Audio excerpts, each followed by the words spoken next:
Le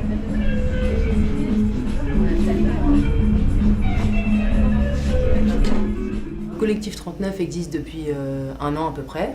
Et ça a commencé par des repas de quartier dans la cour de l'immeuble. L'idée c'était de faire un peu d'animation dans le quartier. Voilà, donc c'était une fois par mois, tous les derniers dimanches.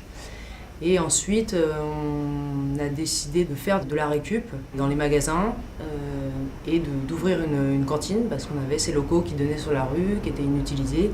Ça fait 2 mois qu'on est ouvert et donc c'est un endroit où tout le monde peut venir, manger, boire et tout ça à prix libre. Nous, on fonctionne essentiellement sur la récup. Donc on fait des récupérations d'invendus dans des magasins bio qui nous donnent donc des fruits et légumes et dans des boulangeries. On essaie d'obtenir aussi des accords dans des supermarchés. Donc voilà, on fonctionne au maximum avec la gratuité. Et après, sur la base des dons, qu'ils soient matériels ou humains, donc les gens peuvent venir faire à manger, peuvent s'inscrire pour organiser un atelier. Les lieux sont mis à disposition du quartier, de toute personne qui voudrait organiser quelque chose ici. La seule contrainte, c'est l'adhésion, qui est de 2 € l'année. Ça, c'est le plat, madame. Ah, c'est super. C'est quoi comme plat? C'est un plat entier, mélangé avec aubergines, carottes et tout plein de bonnes choses. D'accord. Il s'appelle comment ce plat? Pardon. Le veau entier, Veau entier. à la française. Parce qu'on a épargné le piment, on l'a mis de côté. D'accord.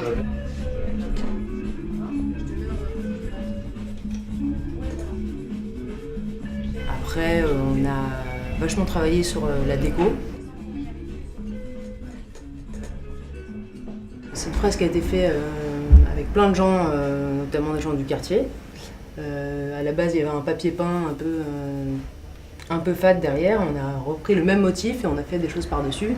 Et donc, c'est que là, par exemple, c'est des morceaux des pièces d'ordinateur ou de télé. Ça, c'est des collages, donc c'est du carton. Il y a beaucoup de choses qu'on a trouvées même sur place. Par exemple, ce matériau, c'est du liège avec lequel on a fait les branches. C'était des plaques qui étaient au plafond là-bas, au-dessus du bar.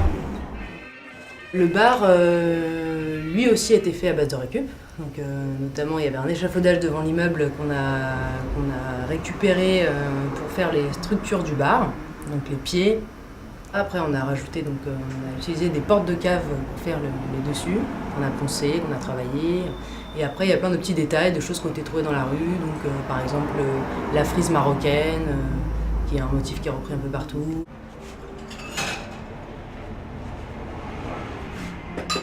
Les gens, en les faisant participer aux récupérations et tout ça, souvent sont surpris, ils ne se rendent pas forcément tout à fait compte de l'immensité du gaspillage de nos sociétés. C'est pas simplement essayer d'être exemplaire ou d'essayer d'avoir des pratiques écologiques, mais surtout sensibiliser les gens, parce que ce qui est important, c'est que ce soit en nombre que la population se bouge et participe à tout ça. Il y a une mixité sociale ici, forte. Il y a toutes sortes de gens de toute culture, de toute catégorie sociale, etc., qui se côtoient ici. C'est très important. Je pense qu'on a obtenu ça par notre simplicité et par le fait qu'on ne se présente pas justement avant tout comme des écolos, comme des militants, ou comme des gens qui vont faire des documentaires avec des débats ennuyeux. Bon, j'exagère, hein, il y a des débats très intéressants, mais je veux dire que voilà, je pense que c'est pas comme ça qu'on attire un public tout public et un public de quartier, un public ouvert.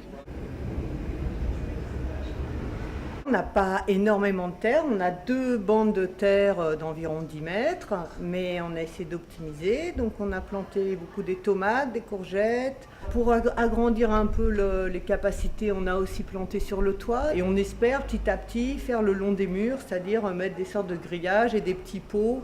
On va pouvoir planter, avoir des végétations murales et de demander aux enfants ou de faire participer les visiteurs, les enfants, etc. à ces plantations sur le mur qui sont assez ludiques et sympathiques.